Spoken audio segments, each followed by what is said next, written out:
Walking all day with my mouth on fire, trying to get talking to you. Walking all day with my mouth on fire, that's what I've gotta do. Trying to get talking to you. Bonjour à tous, bienvenue dans ce nouvel épisode du podcast Le Tricommande de Sophie, qui est un podcast couture et tricot et loisirs créatifs. Voilà, ça fait un petit moment que j'ai pas tourné, je me rappelle plus exactement, mais je pense que le dernier épisode devait être fin mai ou début juin. En tout cas, ce qui est sûr, c'est que c'était avant le trail tricot, donc j'ai pas tourné depuis. Pour tout un tas de raisons, parce que le mois de juin a été très très chargé, que tous mes week-ends étaient pris, que j'ai été bien occupée. Je suis partie aussi une semaine en formation début juillet à Budapest, donc c'était génial. J'ai eu la chance de pouvoir partir une semaine donc pour 3 jours de formation. J'ai adoré, mais ça m'a bien occupée. Mais bon, ça n'empêche pas que j'ai quand même continué à faire des petites choses. Et comme ça fait quand même, je pense, 1 mois et demi, voire 2 mois que j'ai pas tourné, du coup j'ai quand même plein de projets à vous présenter. Donc je vais essayer d'être efficace, mais ça risque quand même d'être un épisode assez long. Donc prévoyez peut-être de le regarder en plusieurs fois. Voilà. Sinon tout va bien, c'est pas tout à fait les vacances encore pour moi parce que je pars mi-août, je prendrai 3 semaines de congé.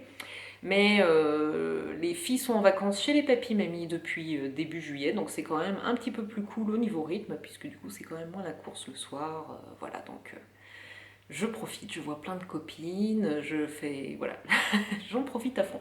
Et on remarquera aussi un petit changement de coiffure. Voilà, ça faisait très longtemps que j'étais pas retournée sur du court, et voilà, je suis très contente. Ça me toquait depuis un moment, et voilà, ça me convient bien. Voilà. Je propose qu'on attaque tout de suite parce que sinon ça va durer des heures et des heures. Donc je vais commencer par la couture parce que c'est là où j'ai vraiment pas mal de choses à montrer. En fait, j'avais pas mal cousu juste avant le trail tricot, donc qui était mi-juin. Après, courant juin, j'ai eu très peu de temps. J'ai refait des choses, on va dire fin juin, début juillet. Donc je vais vous montrer tout ça. Alors, sinon, qu'est-ce que je porte? C'est la blouse Sun de P&M Pattern. J'en ai réalisé 3 versions, donc toujours sur la même déclinaison, puisqu'il y a plusieurs déclinaisons possibles. Donc c'est la version top manche courte. Donc ça c'est quelque chose que j'ai cousu l'été dernier et que je porte assez souvent en fait. J'aime beaucoup cette version-là, que j'avais réalisée en double gaze atelier brunette en coloris rose nude, quoi, avec les petits pois dorés. Voilà, donc c'est pas une cousette récente, si vous me suivez depuis un petit moment, vous l'avez déjà vu. Voilà, et ben on va attaquer donc tout de suite par la couture, et c'est parti. Walking all day with my heart on fire, falling in love with you. Alors en couture, le premier projet que j'ai à vous montrer, c'est la blouse Milan de Anne Cardilles Couture. Donc je vous montre déjà le schéma de la pochette. Donc c'est une blouse qui est assez connue, qui est sortie déjà depuis un petit moment. Moi j'en avais réalisé une version en jersey, donc j'avais réalisé d'ailleurs la taille inférieure pour info. Et donc cette fois j'ai réalisé une version en chaîne et trame. Donc dans un tissu crêpe je dirais que c'est un crêpe, je ne sais plus la composition exacte. Donc c'est un tissu mondial tissu et je pense que c'est la collection Lina Morata. Donc c'était un tissu, alors je ne sais pas si c'est la collection automne-hiver ou si c'était la collection printemps. Donc noir avec un petit imprimé jaune et gris, marron. Voilà, donc j'ai cousu suivant le tableau détail la taille 36 qui correspond à ma stature. Et j'ai fait donc la version avec le petit volant inséré au raglan. Voilà. Donc c'est un patron de petit haut chaîné trame assez simple. Voilà, il a la particularité d'avoir un dos qui descend assez bas.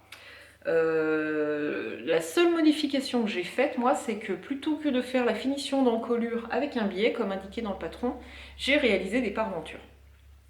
Donc pour ça, en fait, j'ai repris les pièces devant et dos, et j'ai redessiné en fait en arrêtant à, je crois j'ai mis 5 cm. Voilà, j'ai compté 5 cm et j'ai redessiné une pièce pour suivre le dessin du dos et du devant. Et donc c'est comme ça que j'ai réalisé mes parmentures que j'ai entoilées. Voilà, j'ai fait les choses bien, je vérifie. Que j'ai entoilées, et du coup j'ai quand même fait une petite surpiqûre à environ 1 cm du bord pour que la parmenture tienne bien en place. Je pense que j'avais quand même essayé de la sous-piquer. Oui, parce que je vois qu'il y a le petit trait. J'avais essayé de la sous-piquer, elle tenait quand même pas très bien en place, donc j'ai fini par faire une petite surpiqûre qui franchement je trouve, ne se voit pas trop. Voilà. Donc pas trop, très sympa, c'est un modèle de petit haut que j'aime beaucoup, assez simple à réaliser, surtout si on zappe l'étape du volant. Par contre, au niveau du tissu, donc c'est un imprimé que j'aime beaucoup, mais par contre, il est quand même fragile. Donc on voit, je ne sais pas si vous allez voir devant. Non, c'est dans le dos, raté. Donc dans le dos, ici, on voit un petit trait blanc. Donc en fait, le tissu, il est imprimé, c'est pas un tissu teint j'allais dire dans la masse, mais dans le fil, on voit que dessous, il est blanc. Et en fait, ce qui s'est passé, c'est que j'ai voulu assembler la parmenture avec un petit point invisible à la main, et en fait, j'ai tiré un peu sur le tissu, et du coup, ça fait ressortir les fils blancs. Donc c'est un tissu qui est quand même assez fragile. Donc j'ai quand même pris la précaution d'utiliser une aiguille fine. Je crois que j'avais utilisé une aiguille taille 60 ou 70, donc spécial tissu quand même fin. Mais malgré tout, ça tire quand même sur le tissu. Donc par contre, moi j'ai quand même la chance de ne pas avoir eu de problème de qualité de ce tissu-là, à part le fait qu'il soit fragile. Je sais que sur des collections précédentes, Lina Morata pour Mondial Tissu, il y avait des aspects marbrés après lavage. Moi, il n'a pas vraiment bougé après lavage, donc on verra dans le temps. Voilà, donc c'est un petit modèle que j'aime beaucoup et je pense que je vais en refaire, là, des petits tops, parce qu'en plus, il consomme assez peu de tissu. Je crois que j'ai utilisé 1 mètre pour la taille 36. Voilà, du coup, pour ce petit haut-là. Ensuite, j'avais fait un sondage il y a du coup assez longtemps sur Instagram. En fait, j'avais envie de me réaliser une robe longue avec un dos un petit peu échancré, d'après un modèle que j'avais repéré chez La Redoute. Donc j'ai cherché plusieurs modèles et un des modèles qui m'a inspiré, c'était le top Victor. Non, c'est la maison Victor et c'était le top Philippe. Donc là, il y a un petit schéma du top. Donc en fait, c'est un top lingerie. C'est un ensemble lingerie, donc avec de la dentelle. Je vais essayer de vous montrer une photo.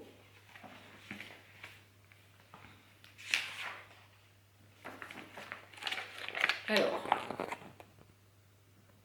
donc là il est sur cintre, là sur le mannequin, mais forcément comme elle a quelque chose devant, on ne voit pas grand chose. Et en fait c'est surtout le dos de ce modèle qui est intéressant puisqu'il est vraiment très échancré, très nageur. Voilà. Avec des fines bretelles. Et c'est ça qui me plaisait beaucoup dans le modèle. Voilà. Donc c'est le magazine La Maison Victor, mars-avril 2019. Voilà. Et donc, comme je voulais quand même pas couper directement dans mon joli tissu que j'avais prévu pour ma robe, j'ai utilisé un coupon que j'avais en stock depuis très très très longtemps. En fait, c'est un coupon de tissu anglais, puisqu'on ne peut pas appeler cela du Liberty. Mais j'avais un tout petit coupon, 50 cm, donc c'est passé vraiment tout juste en taille 36. Mais tant mieux, donc il est un poil court, mais voilà, ça passe, rien de catastrophique. Alors, côté réalisation, donc moi je l'ai simplifié puisque je n'ai pas fait les insertions dentelles. J'ai quand même fait une modification puisque je trouvais que sur le patron, qui est un patron lingerie, il descendait bas. Donc moi, au lieu d'avoir, je crois, un col V d'environ 5 cm, si je me rappelle bien, j'ai tiré tout droit puisque je voulais quelque chose d'assez simple. Et on voit bien en fait le dos très échancré et les fines bretelles sur ce modèle. Alors, pas très compliqué à réaliser du coup. Il est entièrement doublé. Donc j'ai suivi les instructions du patron, entièrement doublé, les petites bretelles sont prises entre les deux épaisseurs.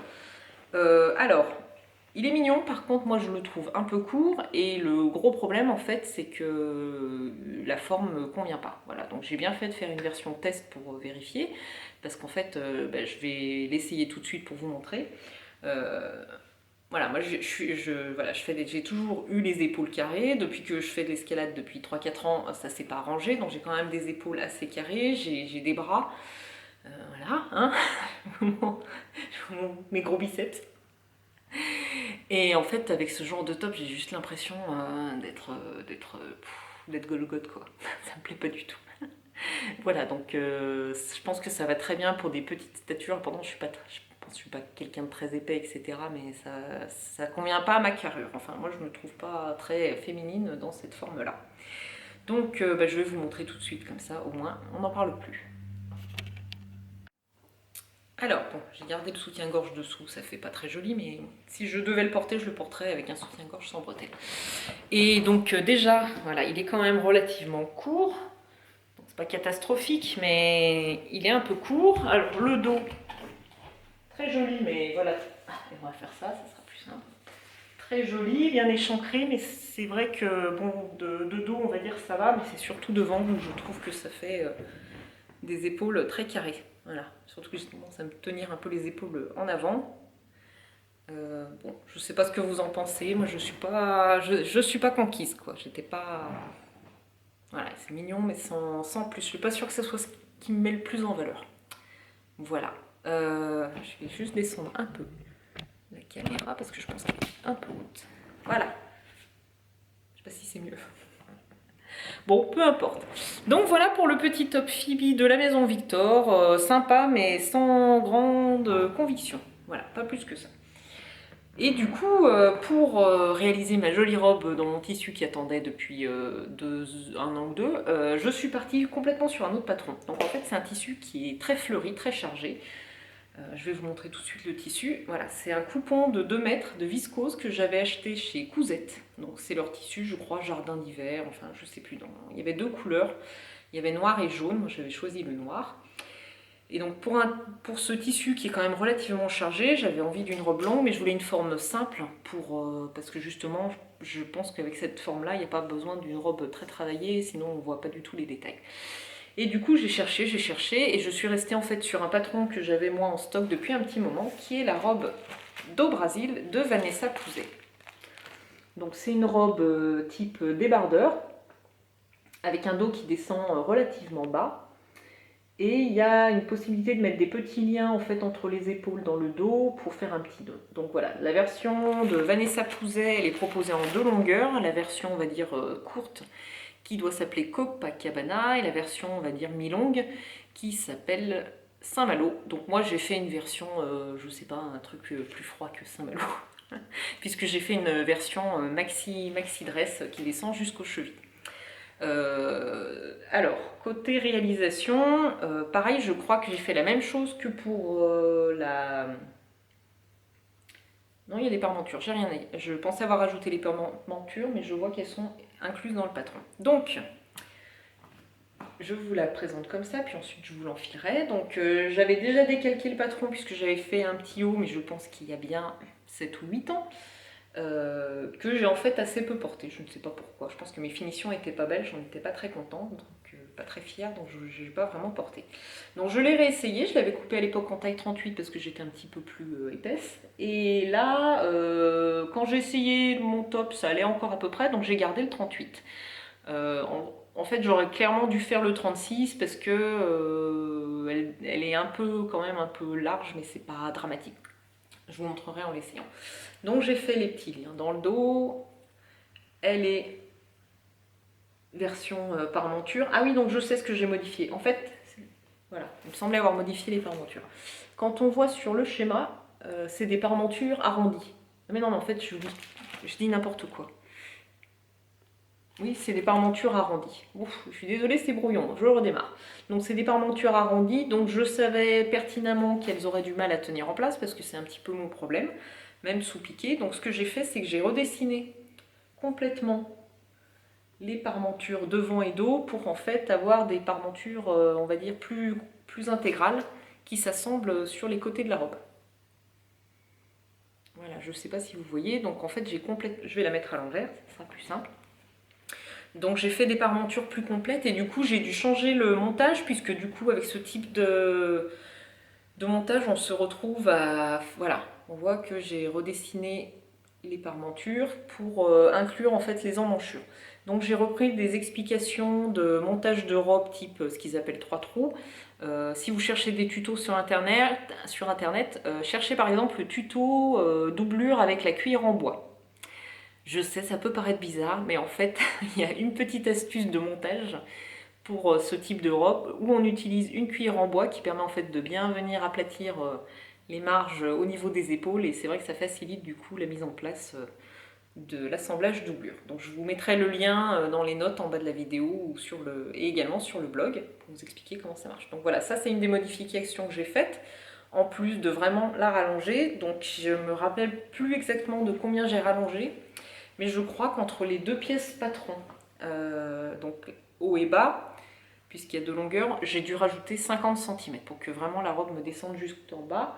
Je fais une version droite au lieu de faire la version arrondie comme sur le patron. En fait, sur le patron, les bas sont arrondis, légèrement fendus, et en fait on a une parmenture pour les bas.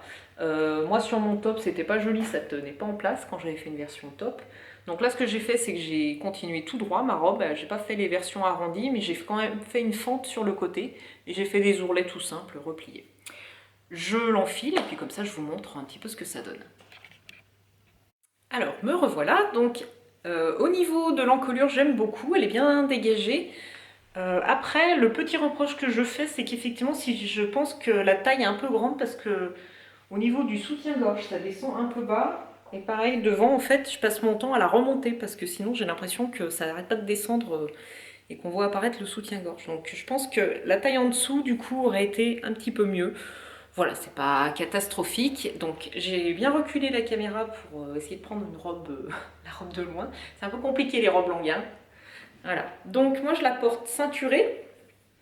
Donc j'ai une petite ceinture fine là, que j'aime beaucoup, que je mets quasiment avec toutes mes robes. Comme ça je peux la faire blouser un petit peu. Donc on voit qu'elle est vraiment bien longue. Donc le nœud dans le dos. Et du coup j'ai fait une grande fente sur le côté pour pouvoir arriver à marcher et monter les escaliers facilement. Parce que moi au travail j'ai énormément d'escaliers. Donc j'en suis très très contente. Je l'aime beaucoup, à part bon, ce petit souci de taille. Mais rien de dramatique. Voilà. Donc, désolée pour le mal de mer, je vous rapproche.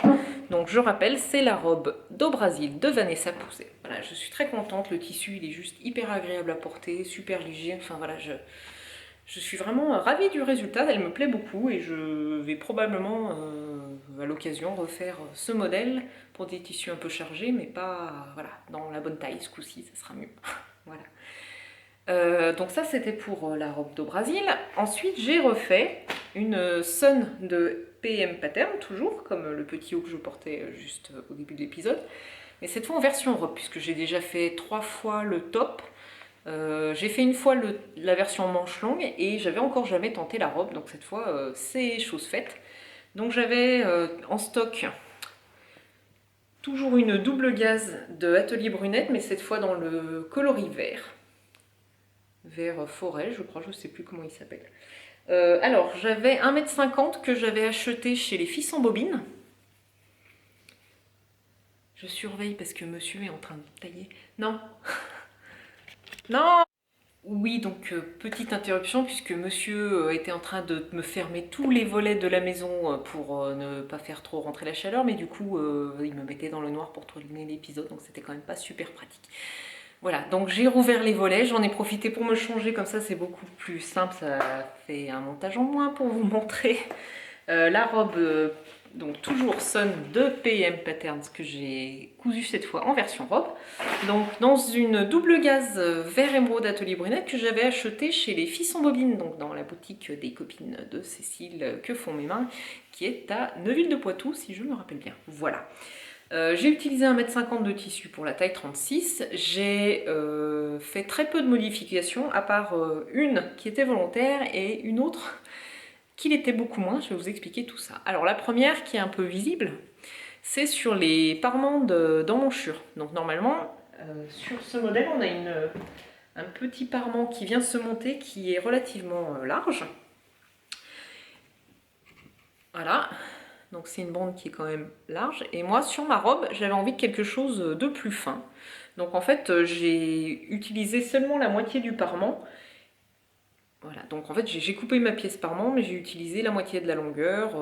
Donc voilà, il est 2 fois plus petit et je l'ai monté assez simplement comme un biais. En fait, enfin, c'est même pas comme un biais. Non, je pense avoir respecté le montage, sauf que du coup, j'ai laissé les coutures apparente à la surjeteuse. Voilà, donc ça c'est la première modification. Ensuite, pour la deuxième modification, qu'est-ce qui s'est passé? Au moment de monter l'élastique de taille, donc j'ai pris la mesure et en regardant le tableau de la taille 36, j'ai essayé l'élastique sur moi, je me suis dit non, ça va trop me serrer, je vais pas être bien, du coup je vais choisir moi-même la longueur.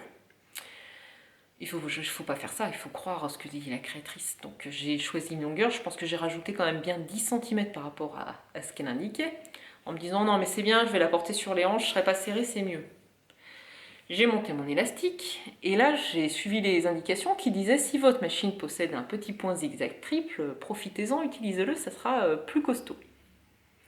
Ah oui, c'est costaud, hein. Par contre, à défaire, c'est juste la misère. Donc j'ai cousu mon élastique, j'ai essayé ma robe, forcément c'était 10 fois trop grand, elle me tombait sur les hanches, c'était pas joli du tout, j'arrivais pas à la faire blouser. Donc je me suis dit, bah c'est pas grave, je vais démonter l'élastique et je vais le remettre à la bonne longueur, sauf qu'en fait, c'est un zigzag triple. Donc en fait, sur chaque... ça vous fait des petits points comme ça sur votre zigzag. Donc déjà, découdre un élastique, c'est chiant. Mais découdre un élastique piqué avec un zigzag triple dans de la double gaze, c'est juste l'enfer. Ça m'a pris, je crois, un quart d'heure pour découdre 5 cm. Au final, j'ai pété un câble, j'ai fait ok, je vais pas passer 2 jours à défaire l'élastique, c'est pas grave, je vais carrément couper au niveau de l'élastique. Donc j'ai pris ma robe, j'ai découpé mon tissu, j'ai découpé au niveau de l'élastique, et après ce que j'ai fait, c'est que j'ai réassemblé mes 2 pièces. J'ai fait une couture et j'ai posé du coup l'élastique à l'intérieur dans la marge. Je l'ai piqué avec un point droit parce que je me suis dit, on sait jamais si je dois le refaire.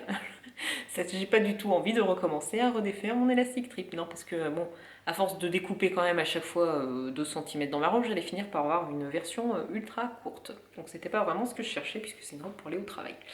Donc tout va bien, j'ai mis l'élastique à la longueur indiquée par la créatrice, c'est parfait, la robe tombe nickel, voilà, ça tombe bien, comme je suis pas très grande, je pouvais me permettre d'enlever 2 cm sur la robe, ça s'est pas trop vu.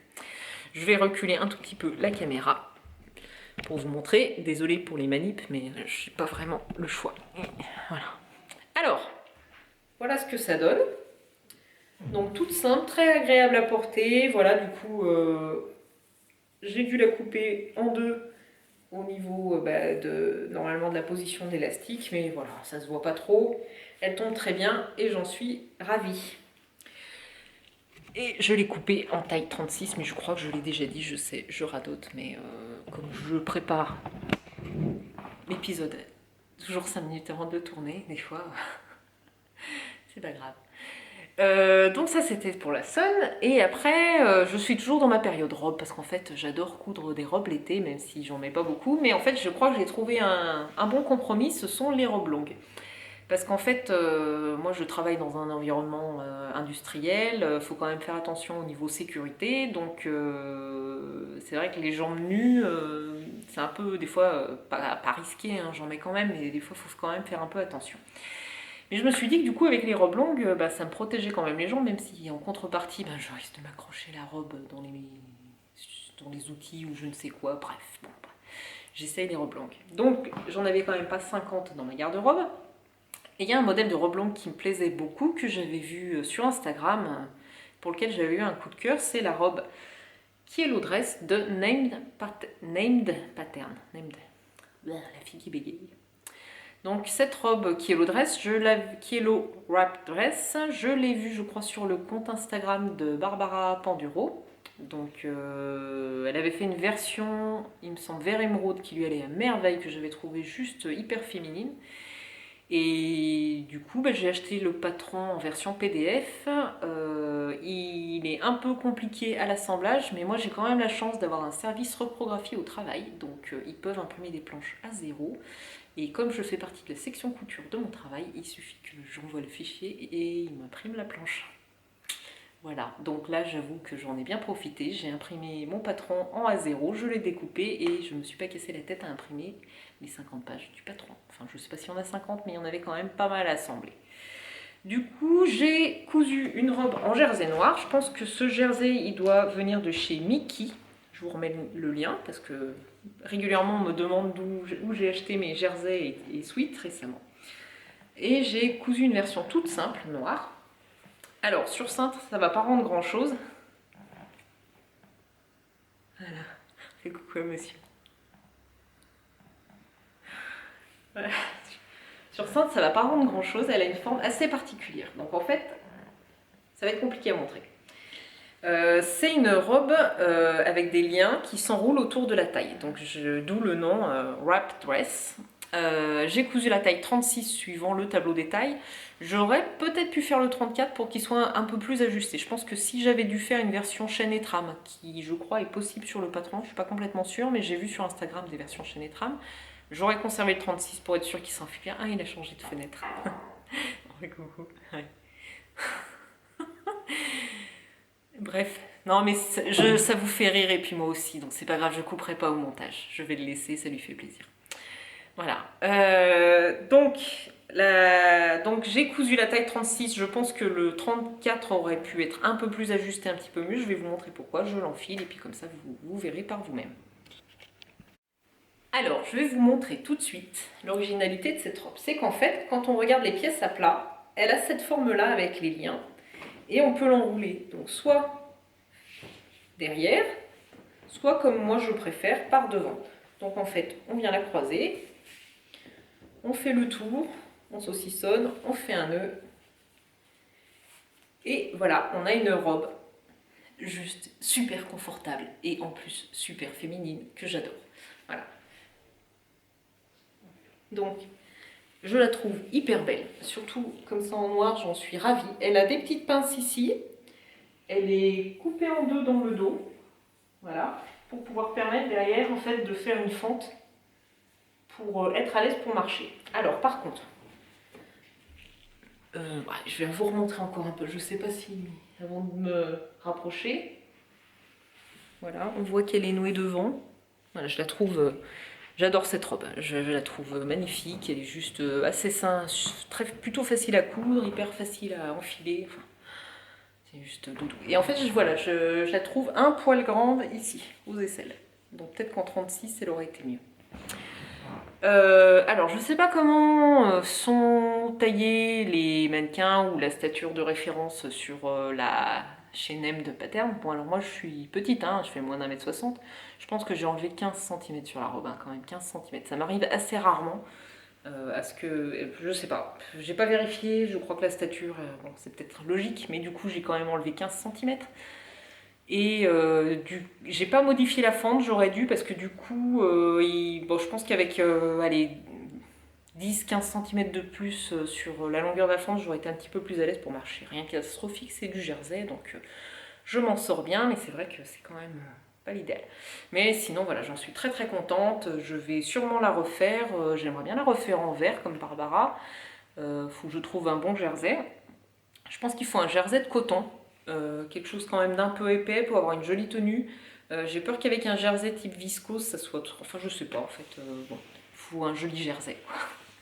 Elle est quand même gourmande en tissu, puisqu'il y a quand même des pièces qui sont assez larges. Il faut faire le drapé, etc. Je crois que j'ai utilisé quand même pas loin de 3 mètres. Hein, donc il faut quand même une bonne longueur. Et j'hésitais à la refaire en version courte, parce que j'ai vu aussi des versions courtes qui sont assez sympas. Voilà, donc très très contente de ce patron, il n'est pas donné, je crois que j'ai payé 10 € ou peut-être plus, je vais vérifier, je vous l'écris, mais voilà, très contente et je suis sûre que je vais le refaire et c'est vraiment la robe hyper confortable pour l'été et j'ai eu plein de compliments, voilà, quand je la mets, elle me dit qu'elle est très jolie, qu'elle me va bien, ce que je crois. Il faut s'envoyer des compliments, c'est très important, c'est extrêmement bon pour le moral. Voilà, donc ça c'était pour mes robes. Je pense que pour cet été c'est déjà pas mal. Je vais peut-être quand même en refaire une, peut-être courte, je verrai. Et sinon en fait j'ai cousu 2 chemisiers vitamines de Ivan Soufflet. Alors j'ai la pochette mais j'ai pas imprimé le schéma technique ni les dessins. Je vais peut-être... Je suis désolée pour le bruit. Voilà, je vais peut-être fouiller, je vais peut-être trouver un ou deux schémas. Si ça me prend 2 minutes, sinon je laisse tomber. Donc je laisse tomber et je vous mettrai peut-être soit une image, soit vous chercherez, mais c'est quand même un patron qui est assez connu. Donc Vitamine, c'est Ivan Soufflet, c'est un patron qui est sorti je crois il y a 2 ans. Il n'a pas forcément eu un énorme succès au démarrage, alors je ne sais pas pourquoi il est peut-être tombé en même temps que d'autres patrons, mais on commence à avoir pas mal de versions qui ressortent là depuis 1 an. Alors il a la particularité en fait ce patron de chemisier d'avoir une pince en V devant. Donc plutôt que d'avoir les pinces comme ce qui se fait, comme on voit là, ou vers le bas sur la pince poitrine, lui il a le V. Alors, il y a plusieurs déclinaisons sur le patron, manche longue, sans manche, il y a plusieurs finitions de col, enfin toujours avec Even Soufflet, on a un patron à multiples déclinaisons avec des options. Donc moi j'ai choisi de faire des chemisiers d'été, donc la première version que j'ai faite c'est dans un petit coton mondial tissu. Donc j'ai fait une version avec mancheron, col Mao, voilà, juste le pied de col et les boutons. Et j'ai trouvé des petits boutons du coup assortis aussi chez Mondial Tissu. J'ai cousu la taille 36. Et voilà, on voit bien là la pince en V de devant. Alors, et j'ai aussi fait l'option avec le pli creux derrière. Donc sur cette version-là, donc les explications, moi je sais plus ce que j'ai suivi, mais en plus... faut pas prendre peur, mais le patron il fait 50 pages d'explications parce qu'il y a toutes les versions qui sont expliquées. Voilà, c'est toujours comme Ivan Soufflet. Ce qu'on peut lui reprocher, mais en même temps, c'est tellement complet qu'on peut pas reprocher à un créateur de faire les choses à fond. Enfin, surtout vu le prix du patron. Voilà, donc j'ai suivi les explications un petit peu en diagonale, mais voilà, c'est vraiment très très bien fait, très propre. On est vraiment, tout est bien expliqué. Alors. Je sais plus ce que je voulais dire, je me suis perdue toute seule, c'est pas grave. Donc j'ai fait la version col Mao dans un coton mondial tissu, donc un petit coton orange avec des petits pois blancs. Alors, la taille est bien, j'ai fait la taille 38 suivant le tableau des tailles. Après, je sais pas si je vais porter cette version telle qu'elle parce qu'en fait je suis pas très fan du col. Pour qu'il soit joli, il faudrait que je le porte fermé, mais du coup, c'est pas très confortable. Et en fait, pour la deuxième version, j'ai fait la version avec un col arrondi, col chemise, et c'est beaucoup mieux, puisque du coup, je peux le porter ouvert, ça tombe mieux. Mais en fait, je trouve que le col Mao, sur moi, si je le laisse ouvert, ça tombe pas bien, et si je le mets fermé, je suis pas à l'aise. Donc, je vais vous montrer tout de suite, et puis comme ça, vous verrez ce que vous en pensez. Alors, donc, je remets la mèche. Le chemisier vitamine de Ivan Soufflet. Donc voilà, là si je le porte, on va dire col fermé. Il y a des anses, mais je sais pas, je trouve ça un peu trop strict, un peu trop guindé. Je sais pas, qu'est-ce que vous en pensez? Donc voilà pour la longueur, il tombe bien, il y a de l'aisance. Voilà, c'est un chemisier, c'est pas une coupe près du corps. Donc je peux... La longueur est suffisamment importante pour le rentrer. Voilà. Et donc si je le porte, je vous remets en face. Gros plan, super. Voilà. Donc si je le porte comme ça, on va dire qu'il tombe bien, mais je sais pas, il y a un truc qui me dérange, mais des fois c'est dans ma tête. Hein. Et si je le porte ouvert, je sais pas, c'est pas joli, je trouve qu'il tient pas bien en place. Puis si j'aurais défait un bouton, ça va être pire. Non, et en fait il revient tout seul. Donc du coup, il faut vraiment le porter fermé. Bon. Je sais pas, je vais essayer, sinon j'ai de toute façon suffisamment de tissu pour refaire un col, donc je pourrais toujours tout redéfaire et refaire, voilà, mais c'est pas, je pense que j'y viendrai, hein, c'est juste que j'ai la flemme. Après, je sais pas, je peux essayer de le porter comme ça cet été, voir si je suis à l'aise ou pas, et puis si vraiment, je pourrais les boutonner n'importe comment. Si je suis vraiment pas à l'aise, bon, c'était bon. Si je suis vraiment pas à l'aise, eh ben je changerai le col. Mais du coup, pour la deuxième version, donc j'ai refait quasiment la même chose, sauf que j'ai fait deux variations. Donc j'ai cette fois ajouté un col arrondi. Voilà, c'est une des versions. Et puis en fait, le patron a une ligne de coupe pour insérer un passepoil. Et moi, j'ai inséré un petit volant que j'ai dessiné moi-même. Donc en fait, j'ai fait un rectangle qui faisait 2 fois la longueur de la couture d'assemblage ici, que j'ai froncé, que j'ai assemblé du coup dans la couture. Donc ça, j'avais vu cette variation, il me semble, chez Maggot, qui avait fait une version en double gaze que j'ai trouvé super jolie. Donc toujours le même modèle, avec cette fois donc le col arrondi et le volant, toujours le petit pli creux dans le dos, et cette fois j'ai utilisé un une batiste de coton Mondial Tissu. Donc il me semble que c'est un tissu certifié bio. Donc il est bleu marine avec des petits pois dorés. Et j'ai trouvé aussi chez Mondial Tissu des petits boutons qui je trouve vont super bien avec. Qui sont... je vais essayer de faire un gros plan. Voilà, qui sont un petit peu dorés, moirés. Là, j'aime beaucoup. Donc je vais vous l'enfiler tout de suite. Donc voilà pour ma deuxième version. Voilà, clairement dans celle-là je me sens beaucoup plus à l'aise. Alors je sais pas si ça vient de la couleur. Donc clairement moi le bleu marine c'est une de mes couleurs favorites, donc il n'y a pas de souci, ça passe partout. Je pense que le col aussi me convient mieux. Et puis il y a peut-être aussi une question de confort parce que c'est vrai que entre un coton, un 100% coton, une batiste de coton qui est beaucoup plus légère, plus douce, voilà, celle-là je suis vraiment clairement à l'aise dedans, il n'y a pas photo. Donc voilà, très contente du résultat, elle me plaît beaucoup, je la trouve hyper jolie. Je laisserai sa chance à la première version, et puis il y a aussi peut-être une question de couleur, parce que c'est vrai que j'ai voulu prendre un petit tissu, j'avais envie d'une version un petit peu plus colorée là pour l'été, pour mettre sur un jean, mais je sais pas, je suis moins à l'aise dedans, même si je la trouve sympa. Je pense qu'en fait il faut juste que j'essaye de la porter, puis je verrai au bout de la journée. Celle-là, il n'y a pas de souci, hein. Je sais que je serai bien dedans. Donc voilà, ça c'était pour mes deux chemises vitamines de Yvan Soufflet.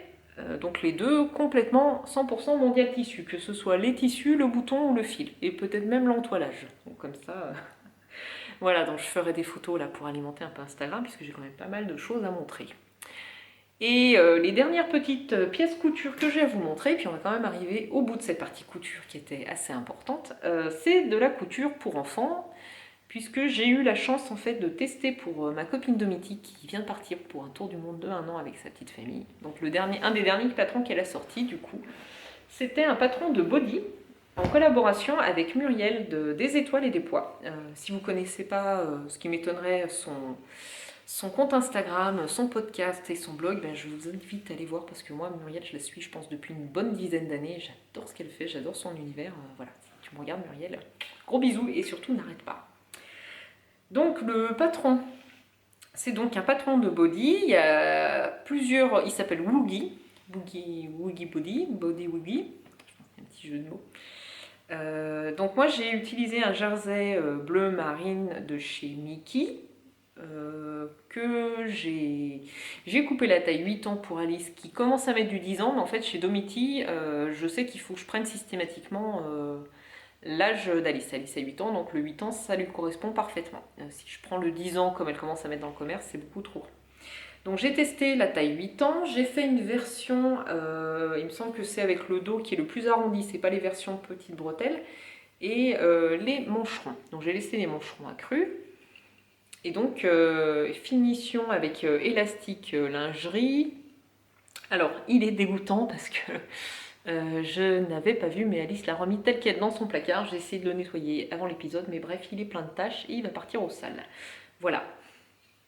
Donc j'ai mis des boutons pression en bas. Il y a une petite, il y a un petit, plein de fils qui ressortent. Mes finitions ne sont pas super. Bref. J'ai mis des boutons pression. Il y a un gros grain pour cacher un peu les coutures, que ça soit plus joli. Il y a un élastique lingerie qui est posé du coup tout le tour de l'emmanche, enfin pas de l'emmanchure, de l'enjambure, hein. Je sais plus comment on dit, l'entrejambe, du tour de cuisse, voilà.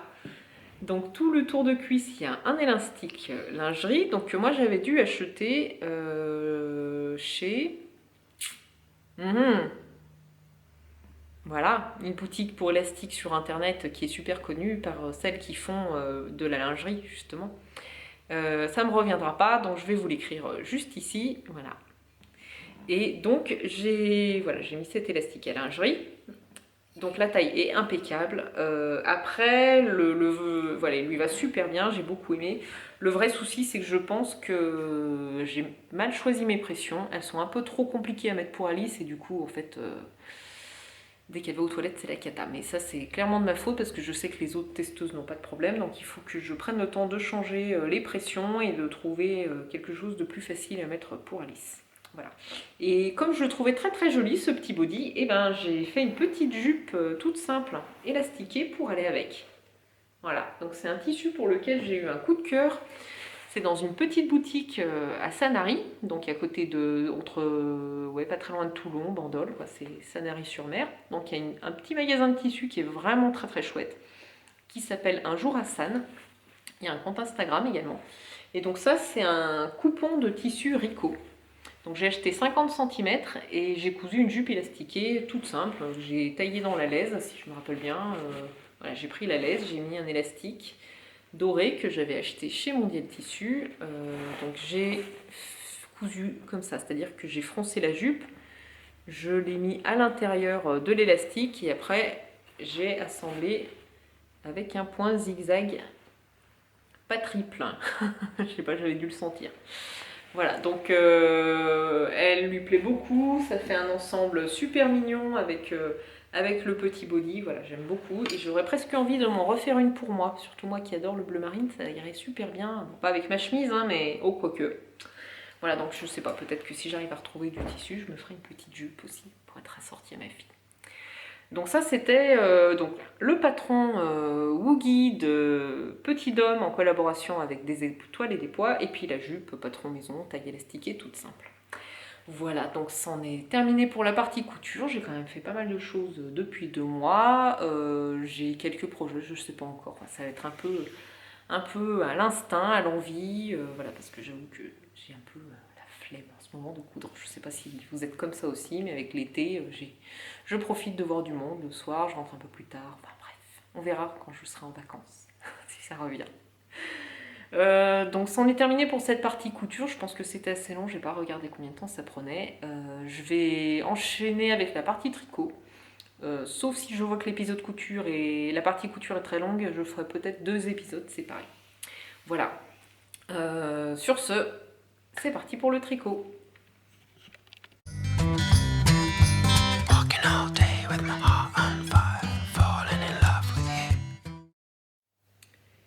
Alors en tricot, j'ai 2 projets finis à vous montrer. Donc le premier, il est sorti, je crois, début juin. C'est le gilet Falaisia de Atelier Billy que j'ai tricoté en test.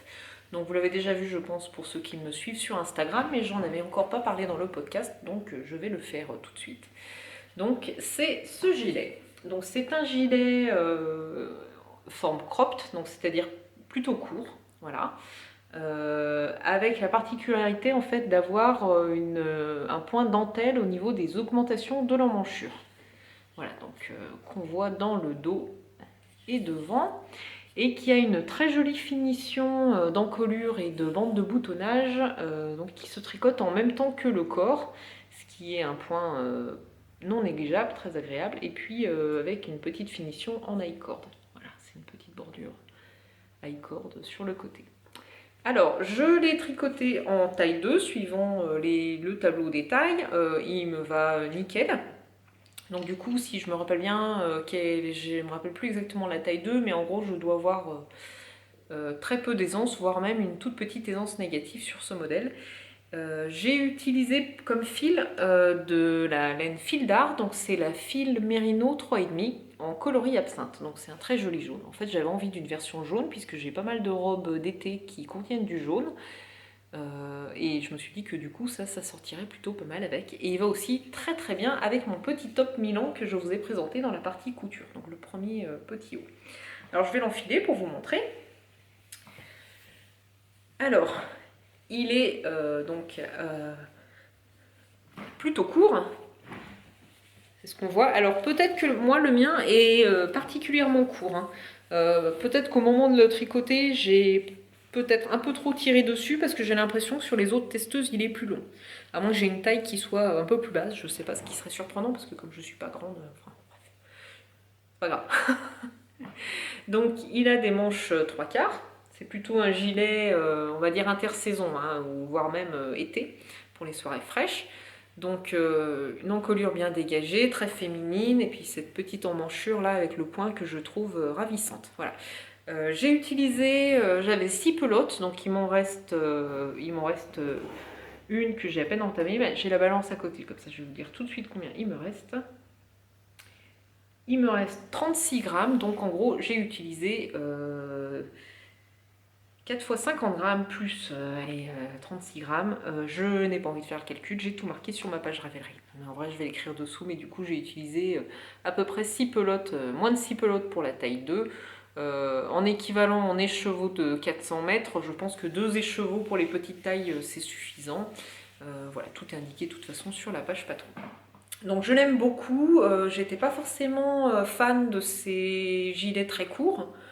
Mais en fait, avec des robes, c'est ce qui va le mieux. Et comme j'ai quand même pas mal de petites robes d'été, je sais jamais quoi, enfin même des robes pour le printemps, et je sais jamais quoi porter comme gilet. Du coup, j'étais très contente de tester cette version pour Émilie. Donc on voit aussi qu'il y a les finitions avec les décos de torse sur les poignets et sur le bas du gilet. Voilà. Donc j'aime beaucoup, j'en suis très contente. Je pense que je vais le refaire en noir, probablement en noir ou en gris, enfin une couleur un petit peu plus classique pour aller avec d'autres robes. Voilà, très très contente de ce test, j'ai beaucoup aimé, il est plutôt vraiment sympa à réaliser. Voilà, c'est un très très joli patron. Voilà, j'en avais déjà parlé longuement, donc je ne vais pas revenir dessus pendant que je le tricotais. J'ai fait aussi un message spécial pour la sortie sur Instagram. Je crois pas avoir fait d'article de blog. Si c'est pas le cas, je pense que je vais quand même prendre la peine d'en faire un. Ça serait bien pour vous expliquer un petit peu tout ce que j'ai fait dessus. Aucune modification puisque j'ai suivi le patron. Donc voilà pour le gilet Falaisia de Atelier Émilie. Je l'enlève parce qu'il fait quand même chaud. Le deuxième projet fini que j'ai à vous montrer, donc en fait c'est le pull Ravello de Isabelle Kremer, mais c'est pas tout à fait le Ravello. Alors pourquoi ? Parce qu'il y a quelques mois, j'ai été contactée par Stéphanie de Heidi, la marque de laine. Donc c'est une teinturière indépendante qui teint avec son mari. Donc c'est une marque qui est assez récente, hein. Je pense que ça doit faire 1 an, peut-être, ou 1 an et demi qu'ils se sont lancés. Et en fait, l'idée de Stéphanie, c'était de proposer un projet de hack Ravello. Alors qu'est-ce qu'un hack ? Donc ça se fait beaucoup en couture. En fait, l'idée, c'est de partir d'un patron de base, mais de faire des petites modifications pour détourner le patron et le rendre original. Donc ça se fait beaucoup en couture, où on prend un patron, on rajoute des volants, on coupe le bas, on met des fronces, ou on rajoute des petits détails, ça se fait assez facilement. Et en tricot, c'est vrai que ça se fait assez peu de faire des hacks. Il y a Rachel de Rachel Seziepa qui en fait quand même régulièrement, qui part beaucoup du patron, je crois, Pavement, et qui fait des déclinaisons. Donc voilà, l'idée c'était un peu de se baser de ça, c'était de partir d'un patron qui soit, on va dire, assez simple, assez commun, et puis de faire des versions différentes. Donc en fait, Stéphanie a contacté 4 tricoteuses. Donc il y a Julie de Atelier Svilla, Muriel de Mule Maker, Magdalena Triple L de Mag, et puis donc moi-même. Et donc on avait la possibilité de faire ce qu'on voulait sur ce patron. Donc ce qui est rigolo, c'est qu'on a réussi à faire quand même 4 versions assez différentes. Donc je vous invite à aller voir les comptes Instagram ou les blogs et les podcasts du coup de Julie, Muriel et puis Magdalena. Mais alors, donc le deal c'était quoi ? C'était que Stéphanie nous offrait la laine, on pouvait choisir la laine chez elle, et puis du coup on devait expliquer clairement quelles étaient les modifications qu'on avait faites et puis présenter tout cela. Alors pour ma part, je suis partie sur le pull marinière, parce que ça faisait un petit moment que je voulais me faire un Ravello version marinière. Il y avait la version notamment de Mathilde du podcast Hermione qui m'avait beaucoup plu. Donc du coup, j'ai un petit peu réfléchi sur cette marinière et je me suis dit que j'allais jouer les codes à fond. Donc je suis partie, j'ai choisi de la laine, donc c'est du Merino Superwash coloris naturel. Pour les rayures, je voulais un bleu très foncé, donc j'ai choisi la base Yak en coloris nocturne. Donc c'est sympa parce que ça fait aussi un petit mélange de textures. Je ne sais pas si vous voyez, mais c'est vrai que le Yak, il a une brillance qui est un petit peu différente. Voilà, il y a un mélange, il est un tout petit peu plus retordu aussi, du coup ça fait un petit mélange de texture qui est sympa. Et cette marinière, j'ai eu envie aussi de la moderniser. Donc ce que j'ai fait, c'est qu'en fait j'ai inséré une rayure moutarde. Voilà, donc c'est du Merino Superwash, donc c'est la même base que le coloris principal, mais en couleur moutarde. Alors je vous enfile et puis je vous montre tout ça. Alors, voilà. Et le dernier détail de ma marinière, en fait, c'est cette patte que je suis venue ajouter dans un des raglans et sur lequel j'ai cousu des petits boutons. Et pour aller jusqu'au bout du truc, en fait, dans mon stock, j'ai trouvé des petits boutons bleu marine comme la première couleur contrastante et un petit bouton jaune comme la deuxième couleur contrastante. Voilà, donc je suis ravie du résultat, j'adore ma marinière, je l'ai déjà pas mal portée, j'en suis hyper contente et je suis ravie en fait que Stéphanie m'ait proposé ce projet pour pouvoir me lancer dans cette marinière que j'avais en tête depuis un petit moment. Puis c'est l'idée aussi, l'émulation, voilà, le petit challenge de créer son truc, donc voilà, je suis très contente. Alors, côté technique, donc j'ai tricoté la taille M pour obtenir un S. Pourquoi? Parce qu'en fait, quand j'ai fait mon échantillon, de mémoire, l'échantillon du Ravelot, ça doit être 22 mailles pour une laine fingering. Donc fingering, en fait, c'est une catégorie de laine qui définit l'épaisseur du fil. Donc fingering, ça veut dire que c'est une laine qui se tricote entre guillemets entre 3 et 3,5 si on prend des analogies françaises. Donc c'est une laine, on va dire, voilà, l'échantillon c'est entre 24 et 26 mailles. Donc pour une laine fingering, là moi mon échantillon quand je le tricotais avec des aiguilles 3,5 de mémoire ou de 3,5, je devais avoir 24 mailles. Donc 24 mailles, c'était déjà pour moi suffisamment lâche. Au niveau du rendu, je vais vous montrer si je me rapproche, on verra. Je ne sais pas s'il va vouloir faire la mise au point. Je trouvais que c'était déjà suffisamment lâche et je voulais pas augmenter le numéro d'aiguilles pour obtenir les 22 mailles parce que je trouvais que après le tissu allait être trop ajouré, voilà, ça me convenait bien comme ça sur 24 mailles. Donc j'ai fait ce qu'on appelle une petite règle de 3, c'est-à-dire que sachant la dimension du pull que je voulais pour la taille S et sachant que j'avais un échantillon de 24 mailles, j'ai regardé combien de mailles il fallait que je monte pour obtenir la dimension finale avec mes 24 mailles pour 10 cm. Et en fait, ça tombait pile poil sur le nombre de mailles de la taille M. Donc j'ai monté les explications de la taille M et du coup, comme moi, mon échantillon est plus petit, j'obtiens bien une taille S. J'ai vérifié au final et c'est vrai que du coup, au niveau dimension, il est impeccable. Voilà, donc ça c'était ma première adaptation, mais on va dire que c'est pas vraiment un hack.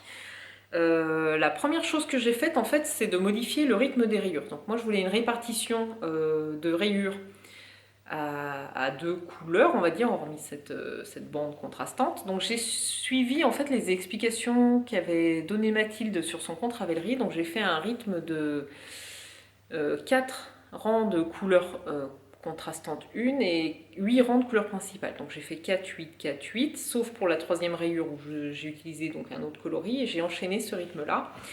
Et je me suis arrêtée un tout petit peu avant la fin pour pouvoir laisser une grande bande blanche. En fait, je me suis arrêtée, on va dire, au niveau des hanches. Voilà, donc ça c'était une des modifications. Ensuite, j'ai suivi les indications du patron pour la finition col à côte, ça c'était une des options. Et une autre modification que j'ai faite, donc c'est la patte. Alors moi, en fait, j'avais d'abord réfléchi à faire un pull, on va dire, vraiment complètement ouvert, avec des vraies pattes de boutonnage, mais par contre, voilà, quand j'y réfléchissais, c'était trop compliqué au niveau réalisation. Enfin, c'était faisable, mais un peu trop compliqué niveau réalisation, parce que ça m'aurait obligé à réaliser, en fait, la manche, le dos et l'autre manche en aller-retour, jusqu'à la séparation des manches, tricoter cette partie-là séparément, à chaque fois insérer des pattes de boutonnage, enfin voilà, c'est faisable, mais c'est un petit peu plus complexe. Et je voulais quand même quelque chose qui soit accessible à tout le monde au niveau hack. Voilà, il ne fallait pas que ce soit un truc trop compliqué. Donc je suis partie sur l'option de tricoter le pull en suivant complètement les explications et de réaliser une fausse patte de boutonnage après. Donc ce que j'ai fait, moi, c'est que j'ai relevé des mailles dans le raglan. Alors, c'est pas ce qu'il y a de plus simple à faire, puisqu'en fait, il faut à chaque fois aller chercher le fil sous le pull, on voit pas très bien ce qu'on fait, donc j'ai réussi à le faire. J'ai tricoté, je sais plus, 1,5 cm ou 2 cm de côte, j'ai rabattu, et après j'ai fait une petite couture ici, une autre petite couture là, et je suis venue mettre mes boutons pour fixer la patte. À refaire, je pense que c'est beaucoup plus simple en fait de venir coudre, de venir tricoter une petite bande de côte à part et ensuite de venir l'assembler dans le raglan, parce que voilà, c'est un petit peu plus facile de monter la bande à part et de la coudre à condition de faire une petite couture qui soit bien propre. Voilà. Donc, les deux options sont possibles en fonction de votre aisance en tricot. Voilà, vous choisissez celle qui vous plaît le mieux. Voilà, j'ai mis toutes les explications, toutes mes modifications sur le blog, donc tricomandesophie.canalblog.com, enfin je ne sais plus le lien, mais il est indiqué à la fin de la vidéo, et puis sinon il sera de toute façon dans les notes de cet épisode. Alors pour accéder aux notes, vous prenez la vidéo YouTube et vous cliquez sur voir plus, il me semble que c'est plus, et en fait tous les commentaires sont là et je dois mettre dedans donc le lien vers le blog où vous verrez les détails de ce patron Ravelo.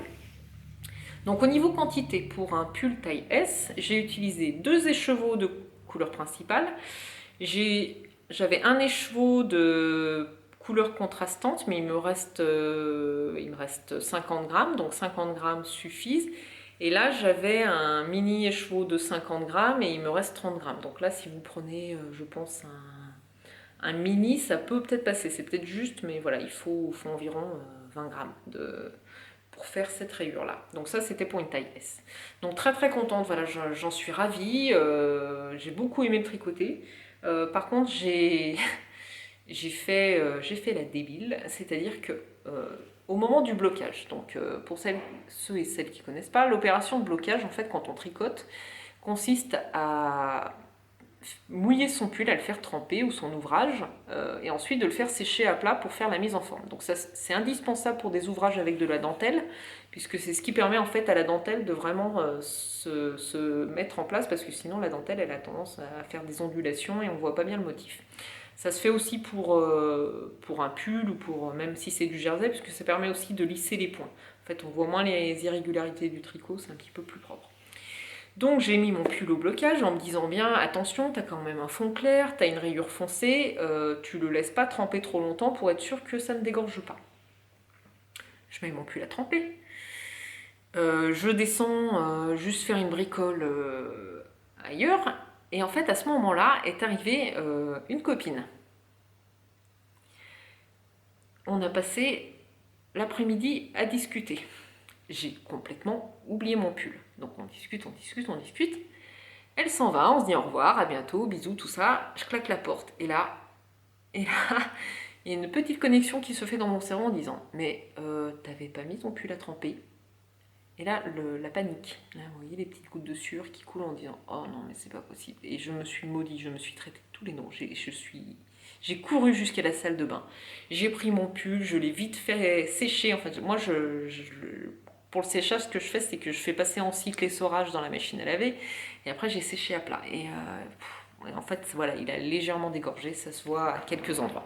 Déjà, on voit que la couleur, elle est plus complètement blanche, elle est légèrement bleutée, mais en fait, bon, j'avoue, il n'y a que moi qui le sais, parce que c'est vrai que c'est moi qui ai tricoté le pull. Je ne sais pas si on voit la différence à la caméra, ça se voit pas trop. Et ça se voit un peu ici. Je ne sais pas si vous allez voir, mais on voit qu'il y a des traces de bleu. Donc c'est pas la cata, c'est dommage parce que honnêtement ça aurait été sinon le sans faute, il aurait été parfait, mais voilà, j'ai complètement je l'ai complètement oublié, alors pourtant je m'étais dit qu'il fallait faire attention et tout, mais voilà. Et je trouve que je m'en sors bien parce que honnêtement c'est pas non plus flagrant, il n'y a pas des grosses traces de partout, là je pense que j'aurais juste pleuré quoi, j'aurais pleuré. Mais bon, c'est comme ça, c'est de ma faute, je m'en sors pas si mal, ça se voit un peu mais c'est pas la cata et je suis très très contente de mon pull que j'aime beaucoup, que j'ai déjà porté et que je vais reporter encore plein de fois. Voilà. Donc le pull Ravelo de Isabelle Kremer, tricoté dans le cadre du Hack Ravelo organisé par Heidi avec Julie du compte Atelier Svilla, Muriel Muhomemaker et Triple L de Magdalena. Donc ça c'est pour les 2 projets finis. Je vais enlever mon pull parce qu'il fait chaud.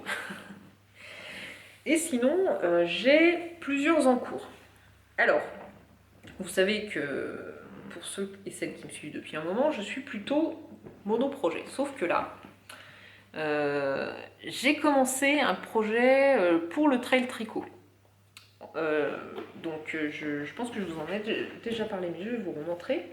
En fait, j'ai été contactée par la marque Hobby Yards pour un partenariat, donc ils m'offraient de la laine et je devais tricoter un projet.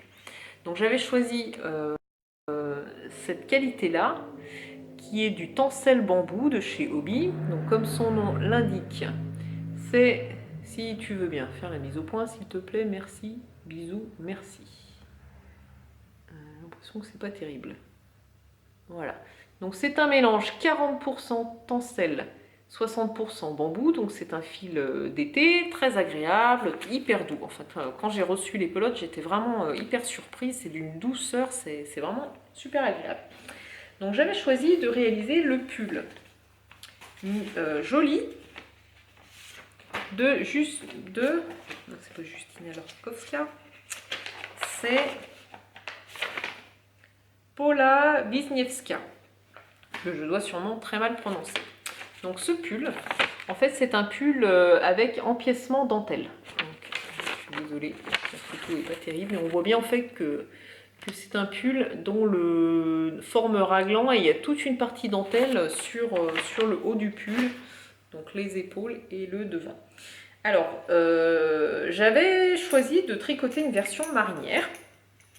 Je vais enlever ça parce que ça fait un peu de bruit. Donc j'étais partie en me disant, allez, je vais la détourner, donc je vais faire comme pour mon Ravello, en version marinière, donc couleur principale écrue, rayure marine. Donc j'ai quand même pas trop mal avancé puisqu'on voit que j'ai fait la partie dentelle, la séparation des manches, le corps, et en fait, je prends aucun plaisir à le tricoter. Alors ça n'a rien à voir avec la laine, ça n'a rien à voir avec le patron, c'est juste qu'en fait, j'ai tricoté ce modèle juste après le Ravello. Donc j'ai eu l'impression de refaire la même chose, puisque je venais déjà de tricoter une marinière dans les mêmes couleurs. Et puis en fait, je pense que j'ai fait une erreur entre le choix de la matière et le patron. Parce qu'en fait, le bambou, c'est quand même assez mou. Et je trouve que du coup, je sais pas, je trouve que ma dentelle elle est molle, je suis pas complètement fan. Et puis en fait, le dernier point qui m'a vraiment complètement démotivée, c'est que je pense qu'il est trop grand. À l'essayage, là, à la séparation des manches, j'ai quand même eu l'impression que c'était beaucoup trop grand et que du coup, c'était pas joli. Donc je l'ai laissé en attente, là j'avais quasiment tricoté tout ça pendant le trail tricot. Je pense que je le finirai pas, mais par contre, comme j'aime beaucoup la laine, je vais la détricoter et avec la couleur principale, là, je pense que je me ferai soit un petit top d'été, soit un petit gilet. Je vais voir si j'ai assez pour me faire un falaisia, pourquoi pas. Mais ouais, grosse, là, je pense qu'il y a un problème de choix de association laine-patron.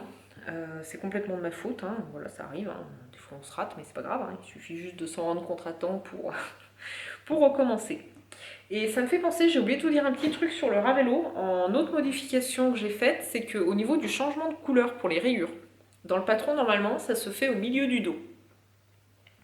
Et il y a énormément de tricoteuses en fait qui disent que du coup le changement de couleur dans le dos est visible. Voilà, c'est vrai que sur les premiers projets qu'on voyait sur Ravelry, on voit le changement de couleur. Donc ce que j'ai fait moi, c'est qu'au moment où il fallait changer de couleur, j'ai décalé le début de mon rang au niveau du raglan.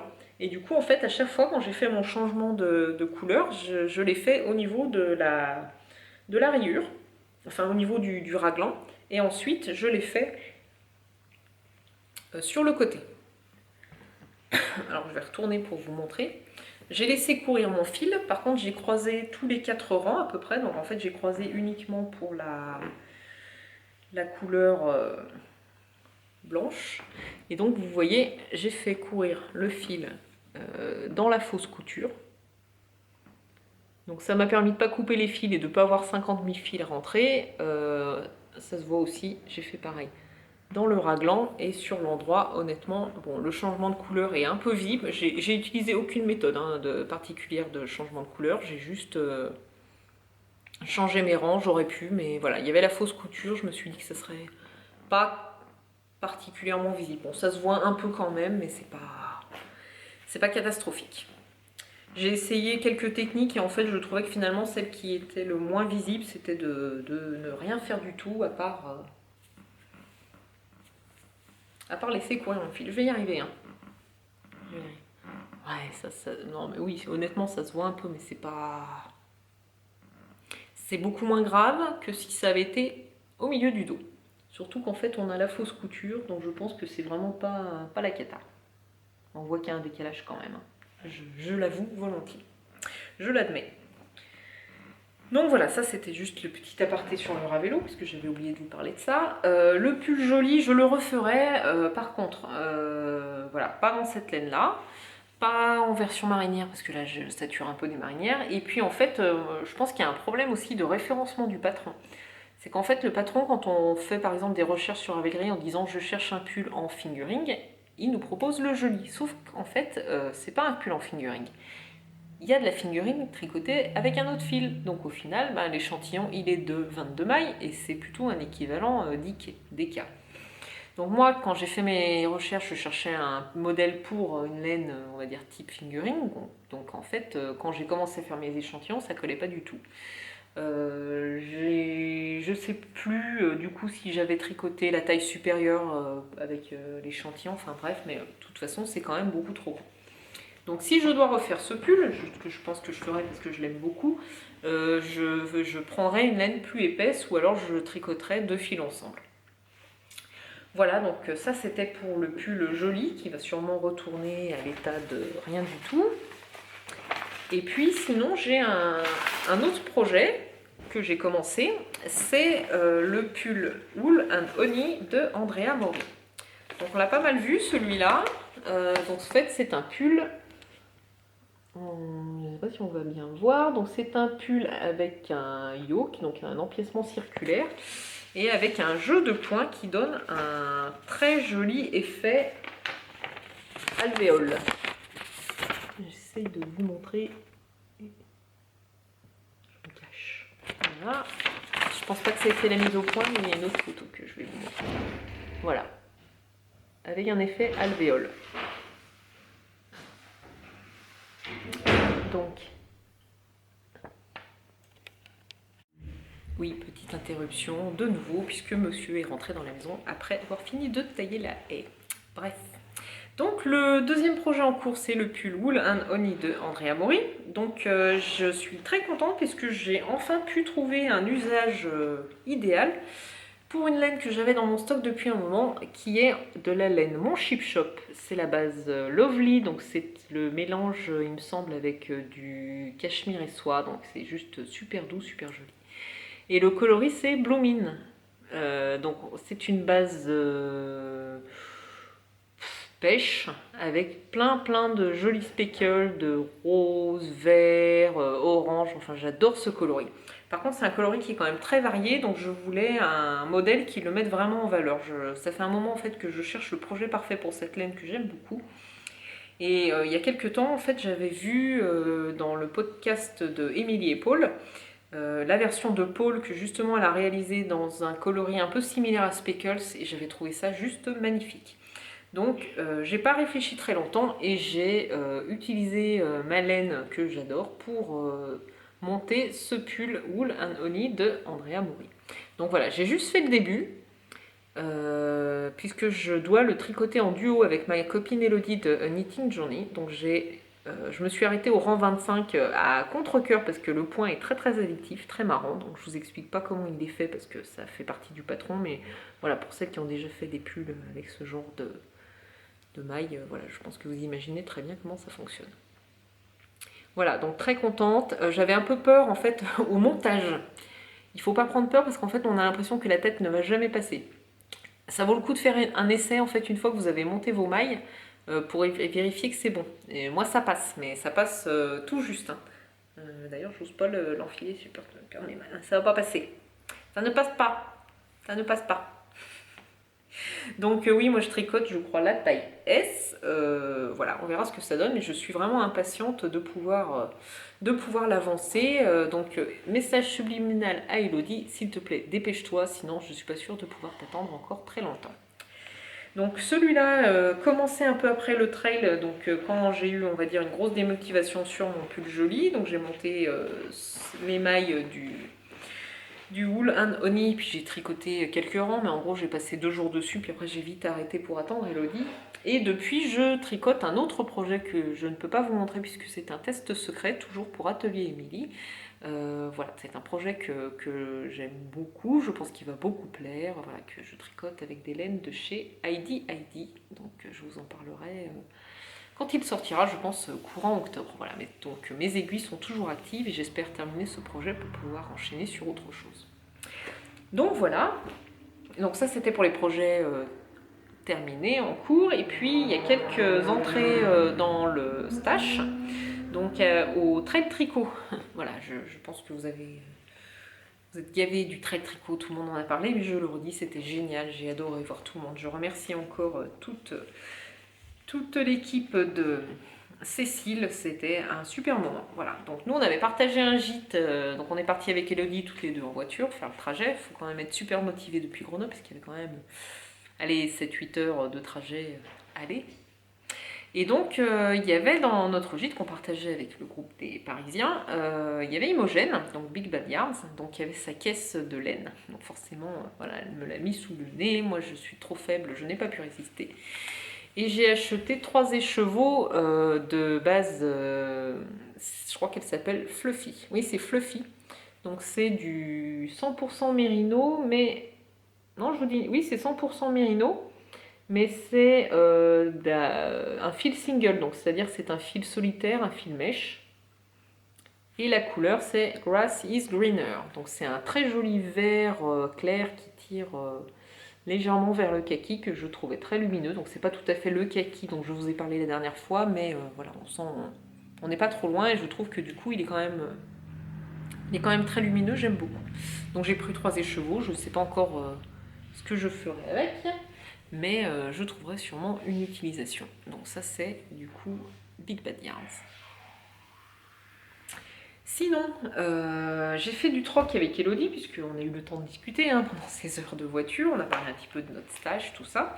Et donc on parlait des laines d'Imogène, et je lui disais que moi j'avais 3 écheveaux dans mon stock que j'aimais beaucoup, mais dont j'étais pas sûre d'assumer la couleur. Donc elle me disait que justement, elle avait 3 écheveaux. Donc je disais qu'avec Elodie, on avait eu le temps de parler de nos laines en voiture, et que on s'est dit qu'on pouvait faire un petit troc, puisque moi j'avais 3 écheveaux d'une couleur que je ne pensais pas porter, même si j'aimais beaucoup la laine, et elle me disait que justement c'était le même cas. Il se trouve qu'en fait moi j'avais très envie d'un bleu électrique, et elle moins, donc on s'est dit à ce moment-là pourquoi pas faire du troc. Et du coup je suis ravie, puisque j'ai pu récupérer ces 3 écheveaux de The Uncommon Thread.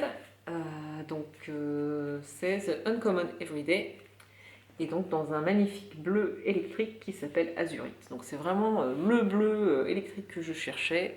Voilà, je pense que celui-là, je suis très très impatiente de le mettre sur mes aiguilles. Je ne sais pas si ça va être un pull, un gilet, mais voilà, c'est pile poil le bleu que j'aime. Donc merci Elodie pour cet échange, j'espère que tu seras aussi contente de tes écheveaux. Voilà, donc c'est tout pour la partie tricot, c'est terminé. Je pense que je vais mettre des heures à monter cet épisode, c'est pas grave. Sur ce, je vous souhaite de belles vacances pour ceux qui ont la chance d'en prendre, et je vous dis à bientôt.